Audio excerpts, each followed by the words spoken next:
Kapag ang lahat ng bagay sa iyong buhay ay tila perpekto, aasa ka na lamang na ito ay magtatagal. Ganoon nga yata ang nararamdaman ko ngayon. Lahat sa akin ay maayos. I never felt this contented in my whole life. Ngayon lang. Ngayon lang nakasama ko ang mga anak ko at si Jeric. They were my everything. Napangiti ako sa naisip. Ano na naman kaya ang ginagawa ng mga iyon ngayon?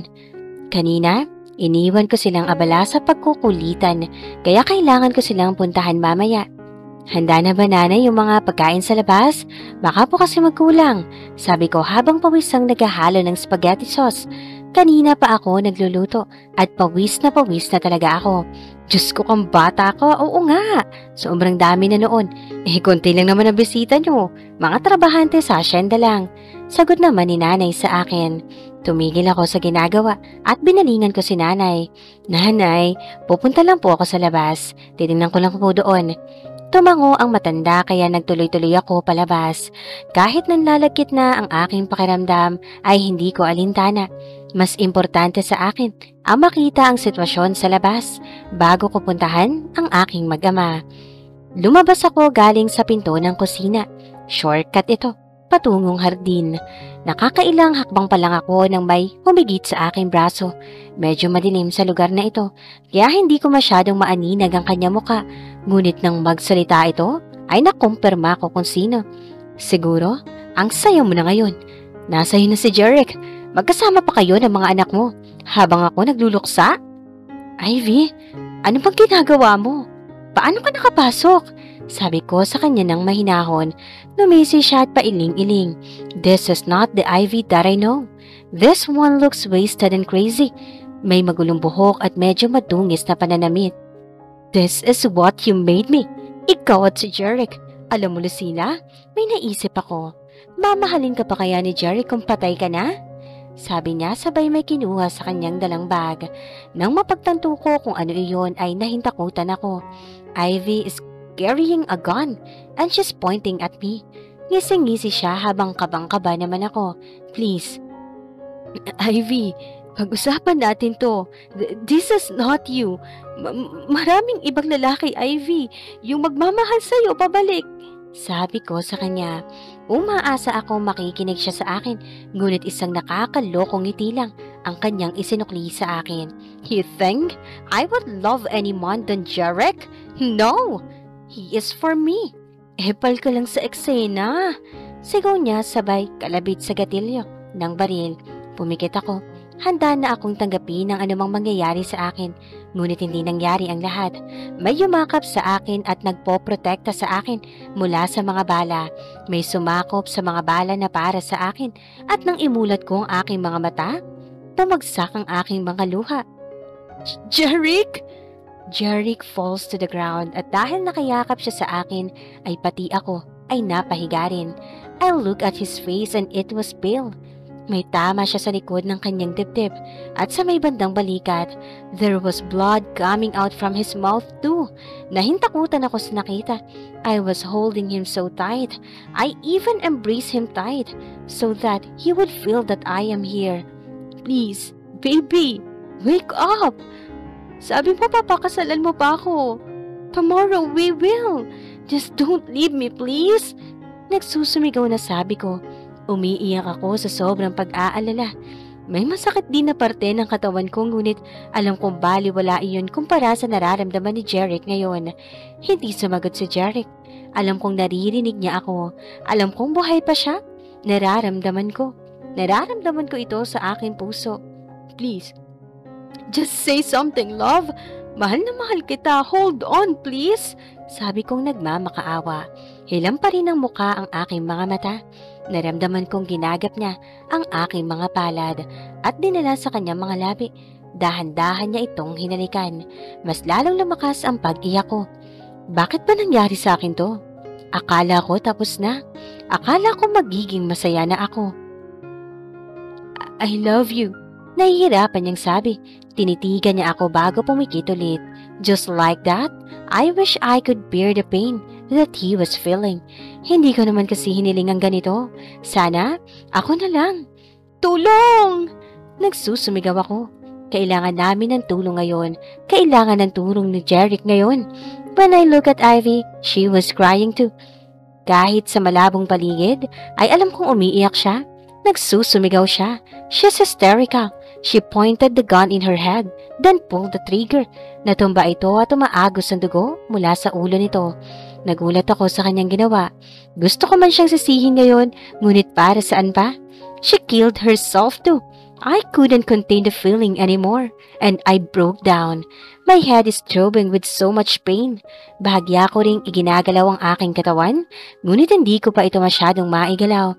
I can smell the natural scent of a hospital, kaya alam kong nasa hospital ako ngayon. Iminulat ko ang aking mga mata, ngunit kagyat lang ay pumikit akong muli. Nakakasilaw ang liwanag na nagmumula sa ilaw ng ospital, kaya dahan-dahan ko lamang na ibinuka ang aking mga mata. Nang magpalingalinga ako ay nakita kong nakayup-yup si Nanay Conching sa paanan ng aking ama. Inilibot ko naman ang aking paningin at isang hindi pamilyar na figura ng isang lalaki ang aking nakita sa kabilang gilid ko. Nakatingin ito sa akin ng may pag-aalala. Sino ka? Tanong ko dito. Nag-aalala mga tingin nito sa akin, bagay na ipinagtataka ko sapagkat hindi ko naman siya kilala. Careful, don't speak yet, it's bad for you, sabi nito habang inaalalayan akong mapasandal sa headboard ng kama. Dahil sa pagkilos ko ay nagising din si Nanay. Lucila, Diyos ko kang bata ka! Nagsisimula na naman si Nanay na maging emosyonal. Dali-dali itong kumuha ng tubig at ipinainom sa akin. Pagkatapos kong uminom ay medyo bumalik na ang aking boses. Nay, si Jeric po, gusto ko siyang makita. Tanong ko sa kanya. Nanunubig na naman ang aking mga mata. Kapag naaalala ko ang nangyari ay hindi ako makahinga. Parang bangungod sa akin ang lahat. Sinulyapan niya muna ang lalaki bago ako sinagot. Ngunit naunahan siya nito sa pagsasalita. Mabuti naman pero nasa ICU pa. Nakoma siya, Lucila. Parang sirang plaka na nag-replay sa utak ko ang sinabi ng lalaki sa akin. Habang titig na titig ako dito ay hindi ko na malayang tumutulo na naman ang aking mga luha. Why is life so unfair? Bakit nangyayari ito sa akin? Bakit ngayon pa? I want to see him, Nanay. Ayos na po ako. Gusto ko po siyang makita. Sabi ko na nagsusumamo. Maging ang lalaki ay akin ding binalingan at nakiusap ako. Tumango lang naman ito sa akin. Habang naghihintay kami sa pagdating ng doktor na nag-aasikaso kay Jeric, ay sinabi sa akin ni Nanay ang lahat. Ang lalaki ay hindi basta estranghero lang. Henner Valeriano ang kanyang pangalan at kapatid ko siya sa ina. Matagal na rin niya akong kilala at humahanap lang ng tamang panahon upang magpakilala. Hindi man ako makapaniwala sa aking nalaman ay tinanggap ko na lang. Ayaw ko nang dagdagan ang kung anumang iniisip ko ngayon dahil mas importante si Jeric sa ngayon. Let's go. Akag sa akin ng lalaki patungo sa silid ni Jeric. Naka-hospital gown ako samantalang sila ay hindi. Ako lang kasi ang papasok sa loob. Habang naglalakad kami ay kinakabahan ako. Hindi ko naman kasi alam ang aking gagawin. Hindi ko rin alam kung kaya ko ba siyang tignan sa kanyang kalagayan. I feel guilty. Tingin ko, kasalanan ko ang lahat. Kasi kung hindi dahil sa akin, hindi mangyayari ito sa kanya. Nang makalapit na kami sa pinto ay nanginginig ang aking kamay nang ito'y buksan. Bumungad kaagad sa akin ang doktor na tumitingin sa kanya at agad na lumapit sa akin. You can talk to him, Mrs. Mas maganda yon for his faster recovery. Sabi ng doktor sa akin, sabay tapik sa aking balikat. Nilampasan niya ako at tuluyan ng umalis ng silid. Dahan-dahan naman akong lumapit kay Jeric at naupo sa bakanteng upuan sa kanyang paanan. Sinuyod ko ang lugar ngunit tanging puti lang at aparato ang aking nakikita. I sighed. Sumasakit ang dibdib ko sa mga nangyayari sa amin. One moment, we were happy then. Suddenly, it turned lonely. Lumuluha ako habang dahan-dahang hinawakan ang malamig niyang kamay. Inilapit ko ito sa aking mukha at ikiniskis yun. Gusto kong maramdaman niya ang presensya ko. Gusto kong maramdaman niya ang init ko. Gusto kong maramdaman niya ang pagmamahal ko. Gusto ko siyang halikan. Bumalik ka na sa akin. Mommy, are we gonna visit Daddy? Tanong ni Zoe sa akin. Yes, baby, but we're going to buy flower first, okay? Sagot ko at sinulyapan silang dalawa ni Biboy sa backseat ng kotse. Sa 2 taon na lumipas ay pawang pagpapabuti sa sarili ang aking ginawa. I learned new things for me to improve. I studied homeschool for a course. All that became possible because of Henner, my brother. Itinigil ko ang sasakyan sa tapat ng isang flower shop. Bibili ako ng bulaklak para sa kanya. Namimiss ko na rin siya, pati na rin ang mga bata, kaya bibisitahin namin siya ngayon. Pagkatapos kong bumili ng bulaklak, ay dumiretso na kami sa sementeryo. Inihinto ko ang sasakyan sa may gilid at bumaba. B-Boy and Zoe followed me. They can manage themselves already. Hindi ko sila ini-spoil. Sa halip ay tinuturuan ko sila kung paano tumayo sa kanilang sarili. Gusto kong maging independent sila sa lahat ng oras. Alam kong hindi naman ako nagkulang sa kanila. Ang mga nakalipas na taon ay nagpahigpit lamang sa aming pagsasama. Ipinakita ko sa kanila kung gaano ko sila kamahal, kasabay ng pagdidisiplina ko. Nang makalapit kami sa Mausoleum, ay binuksan namin ito at agad na pumasok. Inilapag ko ang bulaklak sa may paanan ng nicho. Hanggang ngayon, hindi pa rin ako makapaniwala sa mga nangyari 2 taon na nakararaan. I know, I've been happy for the past years, but I can change the fact that I am mourning too. Miss na miss ka na namin, nanay. Pagkausap ko dito na para bang naririnig ako nito. Nanay Conching passed away last year. She died because of heart attack. Napakasakit na nangyari lalo na sa akin, ngunit wala akong nagawa. Siguro nga, kapag sobra na ang sakit ay mamamanhid ka na lang. Kasi ako? Sa mga nakalipas na taon, sinanay ko na ang sarili ko sa sakit. I need to feel numbed. Kasi kung pinairal ko na ang sakit na nararamdaman ko, matagal na sana akong bumigay. Matagal na sana akong sumuko. Sa lahat din na nangyari sa akin, nagpapasalamat ako sa kapatid ko. Henner is always there for me. Isang tao lang ang kailangan natin sa buhay natin para tumayo kasama natin. Isang tunay na tao na magtsatsagang tumulong sa atin sa mga panahong akala natin ay walang pakialam. At si Henner, tinutulungan niya ako sa lahat ng posibleng paraan na magagawa niya. Nag-alay muna kami ng taimtim ng dasal bago napagpasyahang tumuloy na sa ospital. Jeric was still in coma. Ang sabi ng doktor ay responsive naman siya sa lahat ng treatment na ginagawa sa kanya, ngunit hanggang ngayon ay tulog pa rin siya. Hindi ko alam kung kailan siya gigising, ngunit umaasa ako na sana gumising na siya, na sana marinig na niya ako, kami na mga anak niya, dahil matagal na kaming umaasam at naghihintay sa kanya. Na makapasok kami sa loob ng kwarto ni Jeric, ay kaagad akong kumuha ng bimpo at batya, habang ang mga bata naman ay lumapit kaagad sa kanya at niyakap siya ng mahigpit. Naririnig ko pa silang kinakantahan ng ama nila. Araw-araw nandito ako. Araw-araw ko siyang nililinisan ng ganito. Alam ko kasi kung gaano siya kaarte pagdating sa katawan. Araw-araw din akong nasasaktan kapag nakikita ko siyang ganito, nakahiga at hindi gumagalaw. Nang mapansin kong tumahimik ang mga anak ko, ay sinilip ko sila mula sa banyo na kinaroroonan ko. Ganoon na lamang ang pagkagulat ko na makita kung bakit sila natahimik. Nag-uunahan sa paglalaglag ang aking mga luha. Dali-dali akong lumapit upang kumpirmahin na hindi lamang ako namamalikmata. Pinuksan ni Jeric ang kanyang mga mata. He looked at the kids and then roamed around the place. And when his eyes met mine, he smiled. Hindi naman maampat ang luha sa aking mga mata. Bumalik ka na? Nasa bahay ako? Pumulong siya. Oo, nakauwi na siya. At damang-dama ito ng puso ko. Ayos na ba ang pakiramdam mo? Tanong ko kay Jeric habang inaalalayan siyang sumandal sa kama. Nag-aalala pa rin ako sa kalagayan niya dahil kagigising lang niya. Nang mabulat siya ng mga mata kanina, ay dali-dali kong tinawag ang doktor para matingnan ang kanyang kalagayan. Sinuri siya ng mga ito at sinabing isang himala ang pagkakagising ni Jeric. Matagal nang sinabi sa akin ng doktor na wala na nga siyang pag-asa pang gumising kahit responsive naman siya noon. Ngunit hindi ako nawalan ng pag-asa dahil alam ko na babalik siya. Ngumiti ako at tinitigan siya sa kanyang mukha. My heart was overflowing with so much joy. I was overwhelmed by the sight of him. Ngayon na nakakausap ko na siya ng ganito. I'm fine, don't stress yourself too much. Sabi niya sabay hawak sa aking kamay at pinisil iyon. Paano naman ako mapapanatag? 2 taon kang tulog. Akala ko, hindi ko na naman napigilang mapaluha. Nakakainis kapag masyado akong emosyonal.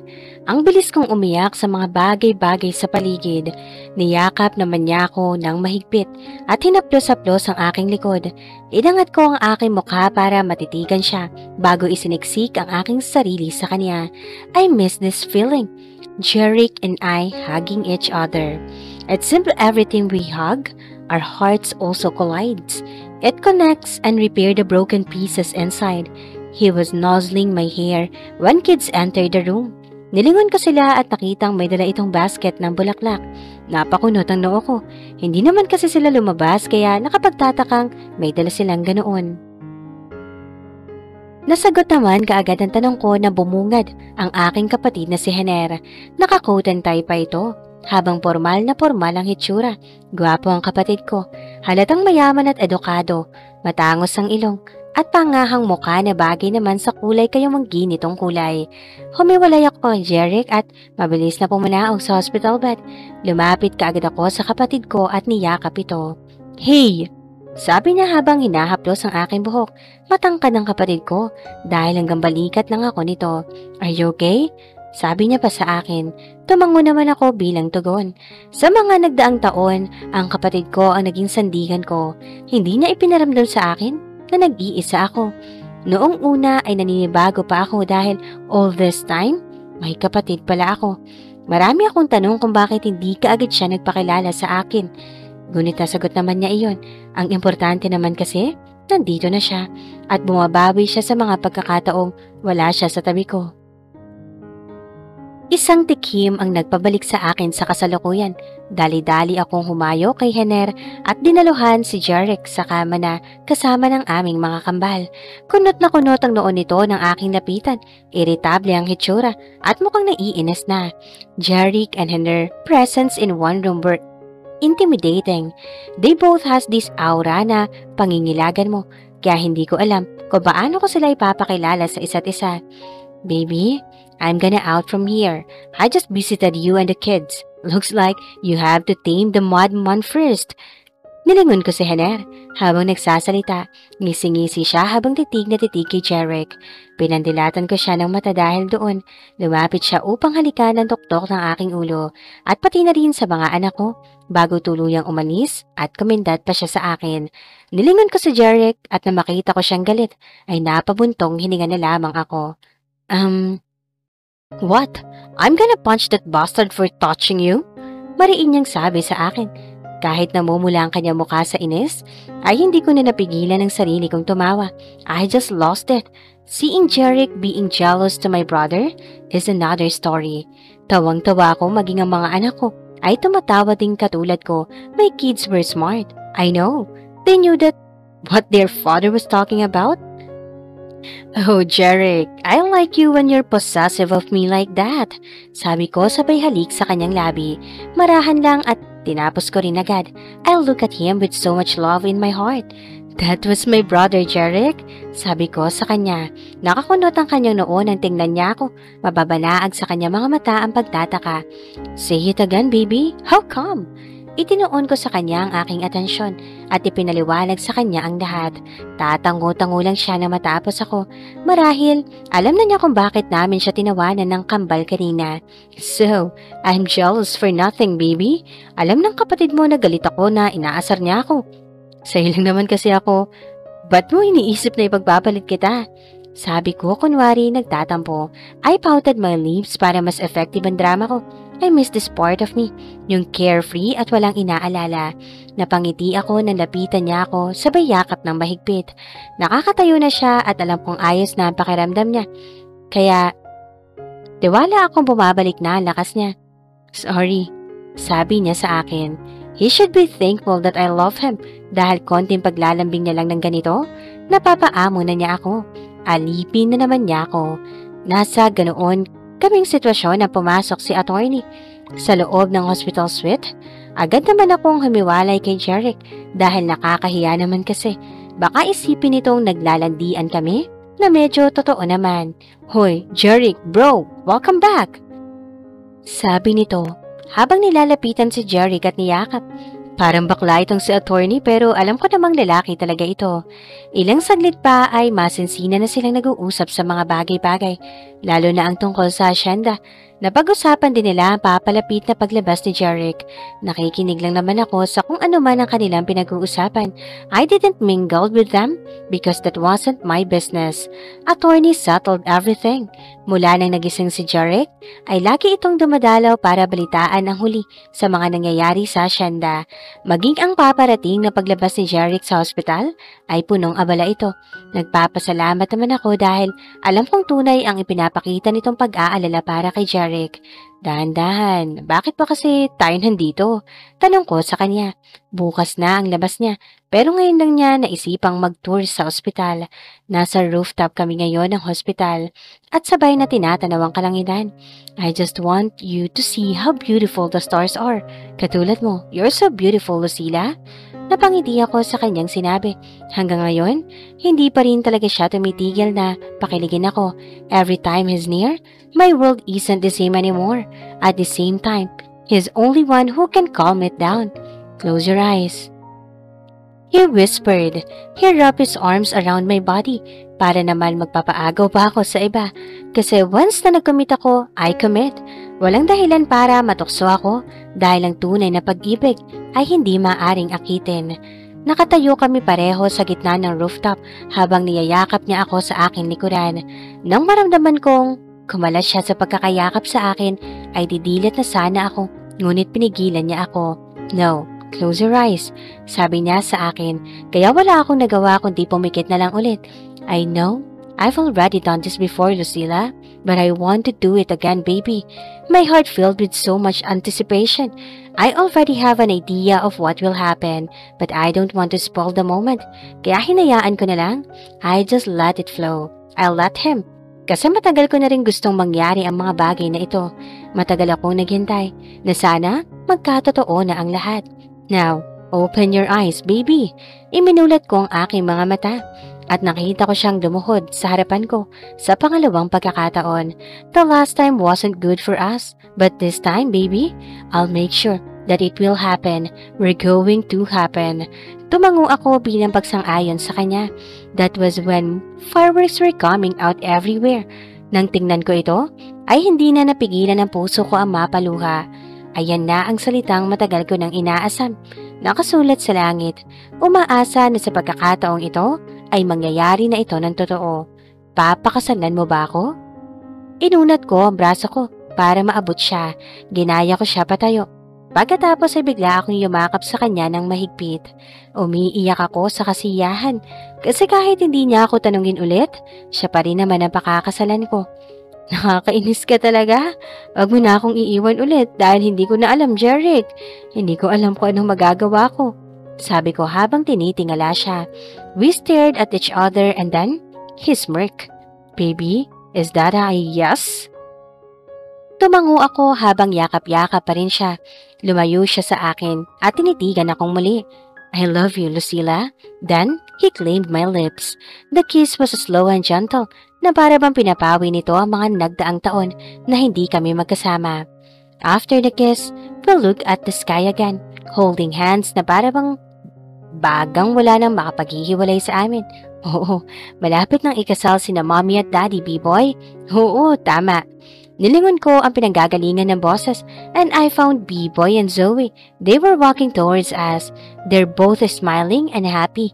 Sa likod naman nila ay ang kapatid ko at si attorney na parehong nakangisi. Seems like you got the jackpot, bro.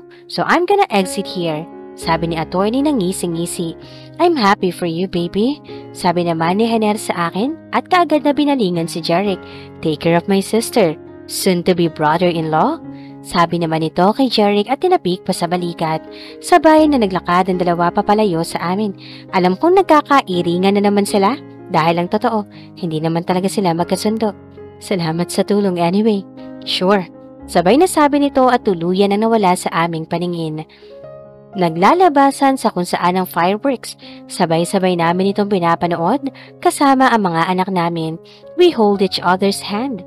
For a moment in my life, I thought I could never be happy. that I will always be a lost soul, needed to be repaired.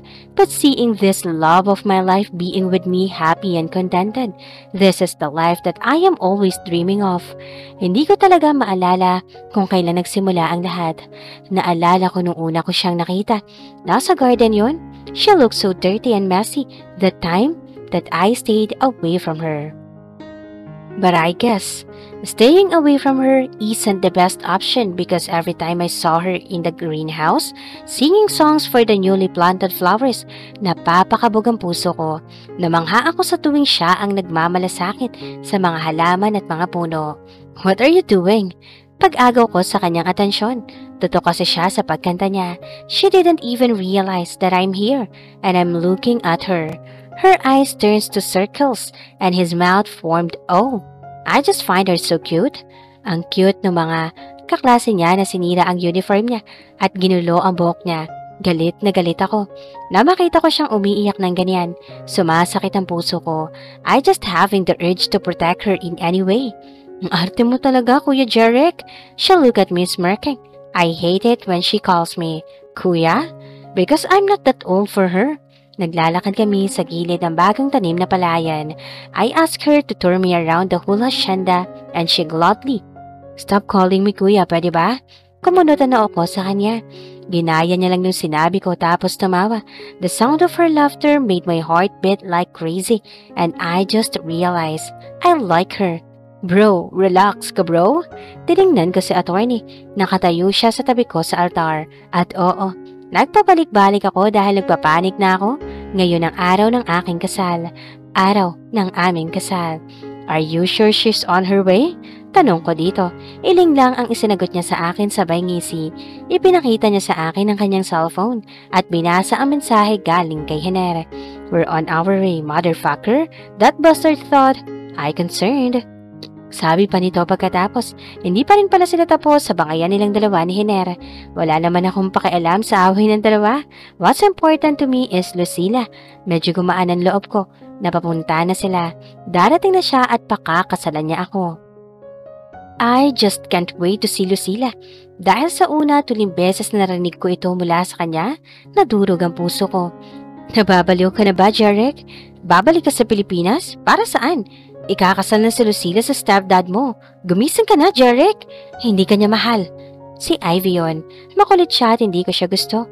Araw-araw siyang pumupunta sa penthouse ko. Nung una, akala ko, concern lang siya sa akin. Namatay ang nanay ko dahil sa cancer. Bala kong walang sabihin kay Lucila at lumipad papuntang California nang hindi nagpapaalam. Dahil alam kong malulungkot siya para sa akin. And seeing her sad make my heart hurt even more. Lucila is bound to marry that old man and it hurts. Ang daming tanong na pumapasok sa isip ko.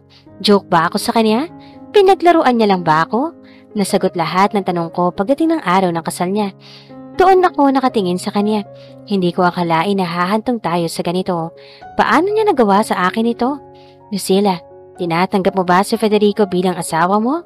Doon ako nasira. Sigaw ko sa puso ko. Napaiyak ako sa sobrang sakit. Pinatay ko ang sarili ko sa alak at saglit na gusto kong magpakamatay. Ano ang silbi ng pagiging buhay kung ang dahilan kung bakit ka nabubuhay pa ay pag-aari na ng iba? Baliw ka na ba, Jeric? You're killing yourself for that? Si Ivy yun at parang baliw na sinisigawan niya ako. Pagtingin ko sa kanya, parang naiiyak siya. Naaawa ako sa kanya sa pagyuko ng ganito kababa.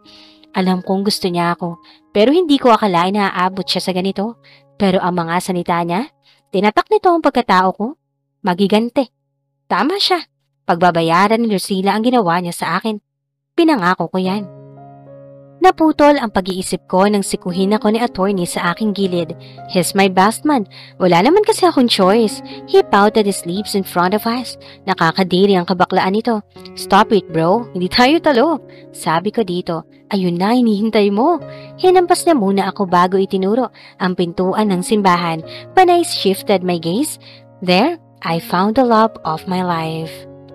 Sumakit ang puson ko sa sobrang saya. Hindi ko akalain, mararamdaman ko na naman ang ganitong emosyon.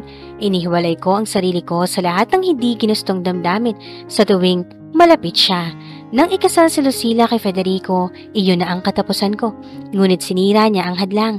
Siya lang ang nakakapagpaamos sa akin, isang luha mula sa kanya at muli ko itong nawala.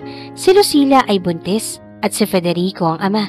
Naiinggit ako sa matanda sa pagpapabuntis sa kanya at galit din ako kay Lucila. Ngunit sa tuwing kakainin niya ang hilaw na mangga na lagi kong kinukuha sa bukid, nawala ang galit ko. Nakita ko na lang ang sarili ko na humahanga sa kanya. Naku, Jarek, buti dumating ka na. Pakiusap, puntahan mo si Lucila, iho. Bungad ka agad sa akin ni Nanay Conching. Naiiyak ito at parang takot na takot. At lubos kong naiintindihan kung bakit natatakot si Nanay. Takot din ako na makita ko siya ng mga sandaling iyon. Bugbog at halos wala ng buhay. Hindi ko akalain na 6 na taon na siyang nakatira sa impyerno. Gusto kong patayin si Federico dahil sa ginawa niyang iyon sa kanya para sa pag-alis sa amin na magkasama ang aming mga anak, para sa pagpatay sa aming maliit na anghel at para sa pang-aabuso kay Lucila.